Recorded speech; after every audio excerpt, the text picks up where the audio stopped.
السلام عليكم ورحمة الله وبركاته. ازيكم حبايبي؟ يا رب تكونوا بخير. معاكم نادية كامل، والنهاردة ان شاء الله هنعمل مع بعض، هنتعلم نعمل باترون لفستان سواريه بسيط كده. وان شاء الله يعني الطريقة تكون سهلة وتفهموا الشرح كده. هشرحه، احاول على قد ما اقدر اشرحه بطريقة مبسطة، وان شاء الله تفهموا كل حاجة. يلا بقى نسمي ونبتدي. طبعا كل واحدة فينا احنا عرفنا قبل كده بناخد مقاساتها، المقاسات بتاعتنا ازاي. انا عندي المقاسات اللي هشتغل بيها. عرض الكتف 38، طبعا عرض الكتف بقسمه على 2 هيدينا 19. الرقبة 16 هقسمه برضو على 2 هيدينا 8. دوران الصدر بالظبط 100. يعني انا هزود 4 ثابت. ال4 ثابت دي بتتزود في كله، يعني احنا بنزود من 4 ل8. لو بتحبي الحاجة واسعة شوية بتزودي 8، لو يعني معقولة بتبقى بنزود 4، علشان طبعا يعني ما ينفعش يبقى الحاجة لازقة في جسمنا، مفيش نفس نتنفس. بس ده علشان يعني دوت فستان سواريه، فمش هيبقى واسع طبعا، هيبقى يعني يا دوبك كده ماسك على الجسم سنة. فدوران الصدر 100. هزود عليه الأربعة الثابت اللي بزودها على طول. الأربعة دي ثابت، بس ممكن زي ما قلت لكم أزودها لغاية 8، بقى 104. هقسمه على 4 هيدينا 26. دوران الصدر بقسمه على 4، وبرضه دوران الهانش بقسمه على 4. طول الكورساج اللي هو الوسط من فوق، من أول الكتف لغاية الوسط، ده طوله 42 سنتي. عندي دوران الوسط 76، برضو بقسمه على 4 هيديني 19. عندي بقى ايه الطول اللي هو من اول حردة الرقبة لغاية بوز الصدر. ده هنا عندي 24. طبعا لما نيجي نعمل باترون هوريكم دوت اللي هو بنعمل منه حردة الباط او حردة الجيرو. عندي بقى ايه دي الاسوره بتاعتي. طبعا كل واحده حسب مقاساتها هي. عندي انا دوران الاسوره 22 سنتي، وهزود 3 سنتي علشان المرد بتاع الاسوره، عشان لو هعمل لها ايه زرار او كبسونه او كده يعني. وطول الكم عندي هنا 62 سنتي. بس انا ايه يعني هو الكم العادي بيبقى كده، بس انا ايه طبعا برضو طول الكم حسب كل واحده عايزه الطول ايه. بس انا لما اجي اعمل الكم هوريكم، عشان ده ايه يعني هعمل فيه تفصيله كده، عشان ده زي ما قلت لكم هو يعني فستان سواريه. بس كده هنجيب بقى ايه الورقه بتاعتنا والمتر بتاعنا، ونعمل بقى ايه الباترون. انا جبت ورقه بقى ايه ورقه ساده. دي ورقه كراسه عاديه، ورقه كراسه كبيره. قضوا نفسكم باي حاجه انتوا بتتعلموا. ممكن لو عندكم ورق زبده، ممكن ورقه رسم. انا ساعات حتى مش بلاقي ورق ساده برسم على ورق جرايد، بس بقى ايه يعني بعلم جامد بالقلم عشان اشوف.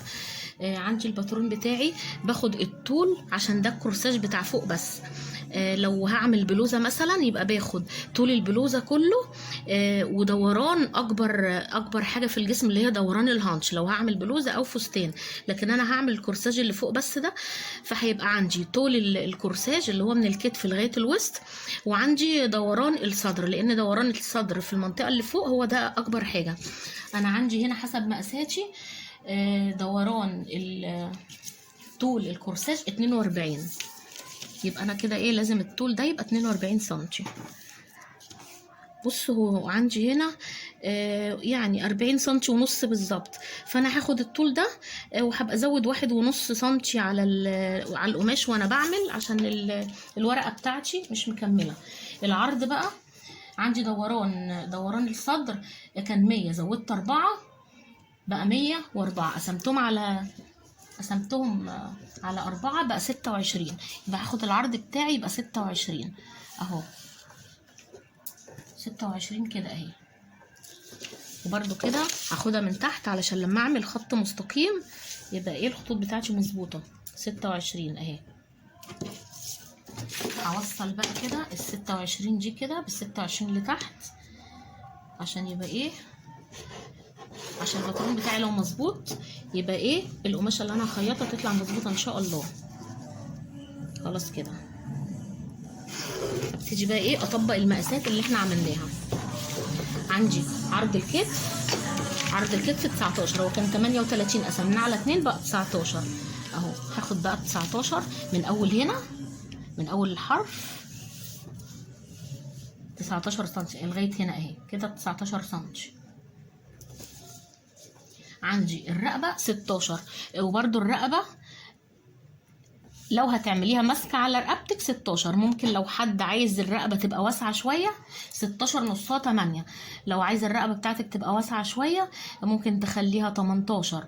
في الصيف بنعمل حاجات واسعه قوي ممكن نخليها 20. يعني دي برده مش ثابته.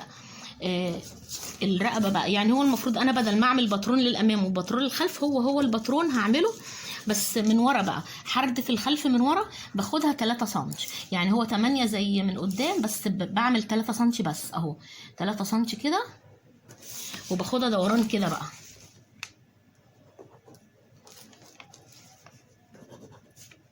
كده اهي. يعني تبقى باينه اهي كده 3 سنتي بس دي. لكن انا من قدام بقى انا خدت 8 سنتي اهو من هنا، يعني انا هاخدها 8 سنتي. وفي البروفا هقيسها لصاحبه الحاجه اللي هتلبسها، اذا لقيتها ماسكه ممكن اوسع. يعني المهم ما اوسعش من الاول عشان لو طلعت واسعه مش هعرف اضيق. اخد 8 سنتي بقى كده برده كده اهي، وافضل الف. يعني البوزه بتاعت المتر محطوطه هنا، وافضل الف بقى كده واعمل علامات عشان ايه تطلع معايا دايره اهي. البوزه هنا كده واعمل علامات عند ال8 اهي.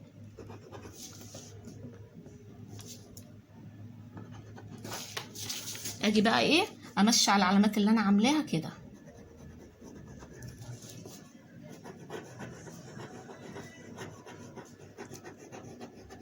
يبقى كده دي اهي الدايره الكبيره دي بتاعت حرده الامام، الصغيره دي بتاعت حرده الخلف. لو عايزه انت تعملي باترونين بقى ممكن تعملي 2، بس انا يعني ايه عشان اخلص نفسي.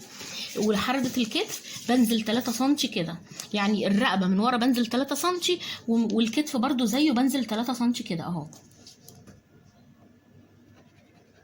3 سنتي. وبوصل ال3 سنتي دي من اول هنا، من اول الحرف بتاع الدايره اللي هي بتاعت الرقبه اهي كده. بص يعني هي ال3 سنتي دي وال3 سنتي اللي في الرقبه من ورا من 2.5 ل3 سنتي. بس انا يعني الفستان ده لبنتي فانا عارفه ان مقاسها 3 سنتي، فانتوا يعني ابتدوا من 2.5 وبعدين لو لقيتوا الحاجه فيها حاجه تقدروا تعالجوها. هعمل بقى ايه كده. خلصت انا الرقبه والكتف. عندي دوران الصدر. دوران الصدر كام؟ فين هو اهو 26 سنتي. هعمله ازاي بقى ده؟ عندي اللي هو الطول من اول الرقبه لغايه بوز الصدر اللي هو ده اللي انا بعمل منه حرده الجيرو. انا عندي الطول 24 سنتي. بحط بقى ايه السن حرف المتر هنا عند الرقبه من فوق، وبنزل ال 24 سنتي بتوعي اهو.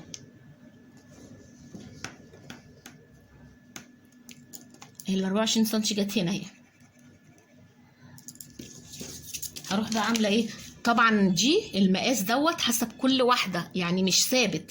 انت بتاخدي المقاسات بتاعتك ممكن تطلع فوق شويه، ممكن لو حد سمين تطلع تحت شويه، ده حسب المقاس. هعمل ايه بقى. هاخد بقى دوران الصدر من اول هنا، يعني دي كده انا هعملها خط مستقيم اهي.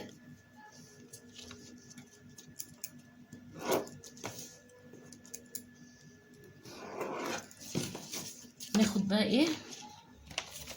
انا عندي دوران الصدر 26 سنتي. هقيس 26 سنتي من اول هنا اهو كده 26 سنتي او 26 سنتي. قولي لغايه هنا. انا عامله اصلا الباترون عرضه دوران الصدر اللي هو 26 سنتي اهو. بعمل كده باخد خط مستقيم من هنا اهو كده.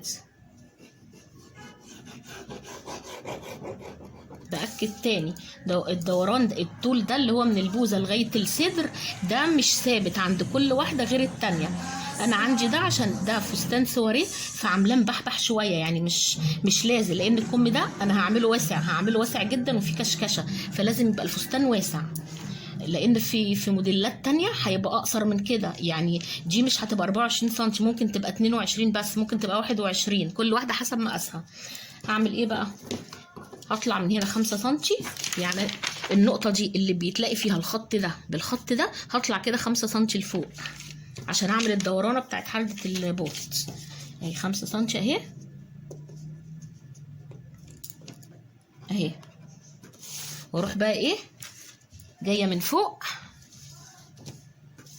دي 5 سنتي كده، اروح بقى جاية من فوق منزلها كده مدخلاها على جوه كده حوالي 1 سنتي اهي كده، واجي بقى يعني اجي بقى عند ال5 سنتي اللي انا عاملاها دي انزل كده اهي، يعني اهي، يعني انا جيت من عند الكتف من هنا اهو، نزلت كده خدتها دايره بحوالي 1 سنتي لغايه هنا، لغايه ال5 سنتي اللي انا عملت علامه، واروح بقى ايه جايباها بدايره لغايه هنا كده. خلاص عندي الباترون اهو، ما فاضلش عندي غير ايه لان ده هو لو بلوزه خلاص كده، لكن انا هعمله يعني كورساج بتاع حاجه سواريه، فالوسط بيبقى مجسم شويه، هعمل بقى البنس. بصوا انا جبت، عشان انا كنت قايله لكم ان الورقه دي ناقصه طول الكورساج، ناقص هنا 1.5 هنبقى نعوضه على القماش. انا جبت ورقه اهي يعني عرضها السنتي ونص اللي فاضل علشان ما تتلخبطوش مني، عشان هنعمل البنس عليها، وشبكتها بدبابيس. هناخد بقى ايه دوران الوسط، هعمل البنس. انا عندي دوران الوسط بتاعي اهو كان 76، قسمته على 4 اداني 19، يعني انا المفروض دوران الوسط بتاعي اهو 19 سنتي اهو، 19 سنتي بتاعتي اهي من اول هنا لغايه هنا اهي كده، دي 19 سنتي بتاعتي. هنعمل ايه بقى؟ انا هعمل البنسه هعملها 4 سنتي، بس انا هنا على الورق هاخد 2 سنتي بس، لان الورق ده بيبقى محطوط على القماش مجوز، فهتبقى متنيه، هيبقى 2 سنتي من هنا و2 سنتي من هنا. هاخدها على بعد قد ايه المساحه دي، المسافه اللي هي 19 سنتي دي هقسمها بالنص، هتبقى كام؟ هتبقى حوالي 9.5 اهي، 9.5 لغايه هنا اهي كده 9.5. هاخد بقى 2 سنتي كده و2 سنتي كده اهي، 2 سنتي من هنا و2 سنتي من الناحيه دي اهي. ممكن البنسه تبقى 3 سنتي او 4 سنتي اهي، 2 سنتي كده و2 سنتي كده. وهاخد طول البنسه بقى، البنسه بتبقى من 8 ل 10، يعني ممكن تعمليها 8 سنتي وممكن تعمليها 10 سنتي، انا هعملها 10 سنتي من اول هنا كده اهي. ال10 سنتي بحطها في النص اهي كده. وعلى فكره في بروفه، البروفه بقى ممكن في البروفه يعني كل حاجه بتتعدل في البروفه اهي.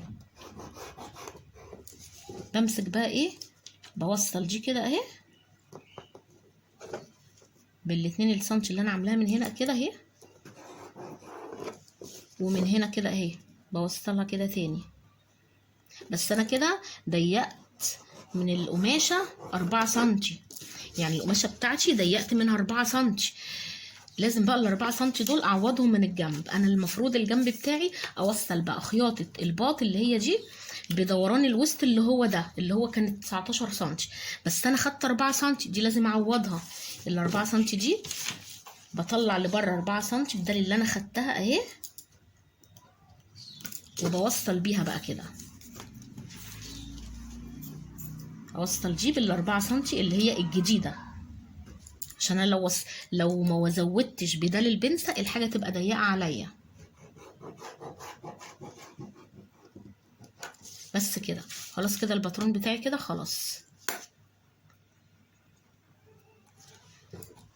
وعلى فكرة برضو مش قاعدة ثابتة ان طول البنسة يبقى 10 سنتي، ممكن تبقى 12، ممكن تبقى 14، بتبقى حسب يعني حسب تخن البني ادم اللي الفستان ده او البلوزة معموله له.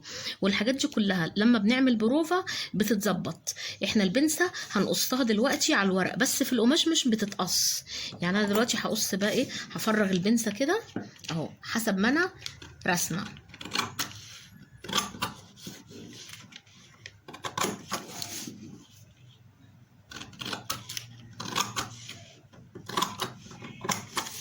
خلاص كده البنسه بتاعتي اتشالت. هقص بقى الباترون بتاعي. انا طبعا عشان عامله باترون واحد هعمل منه وش وظهر، هقص اللي هو حردة الظهر من ورا، ولما اجي اعمل الوش اروح اسطج. يعني انا لما اجي اعمل على القماش هعمل من ورا الاول. انت ممكن لو عايزه تعملي باترونين بقى تعملي ده، يعني الاتنين هتحطيهم على بعض، تعمليهم اتنين وتخلي واحد تقصي كده والتاني تقوري دي شويه. هقص انا بقى كده ايه زي ما قلت لكم على ده.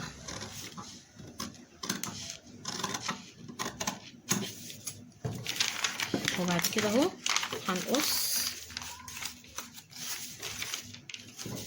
هنقص الكتف.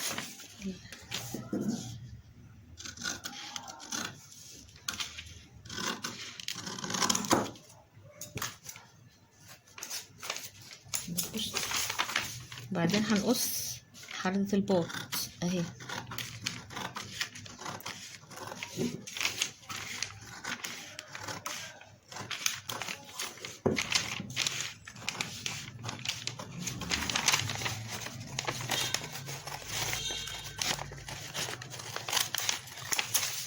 بعدين هقص الحتاج. انا قايله لكم حردة الباط موسعه شويه عشان ده حاجه سواريه واسعه، الكم هيبقى منفوش واسع، بس الهدوم العاديه هيبقى اضيق من كده، وكل واحد حسب مقاسه.